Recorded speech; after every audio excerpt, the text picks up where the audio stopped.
Guys, I want you to meet Mr. Dink, ano? So, si Mr. Dink, bakit Mr. Dink ang tawag natin? Dahil isa ito sa mga imported broodcock na personal ni Tatay Dink Fair, ano? So, this is a 5K sweater.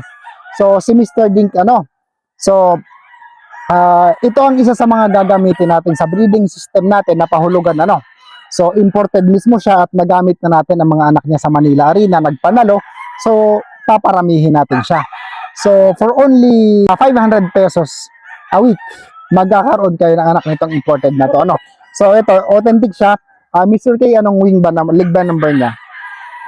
1952. Ayan, 1952. Tapos, Dink ang leg band na silver. So, ang silver.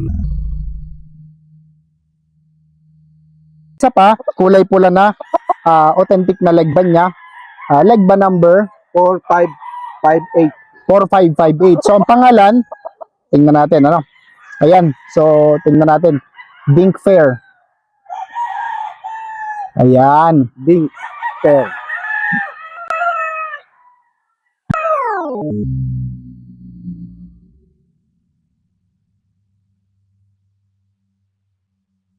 Dink Fair na, original na breeding stock or na broodcock. So, sa mga gustong mag-avail ng pahulugan system natin, ito yung mga lahi nito ang makukuha nyo, guys. See you.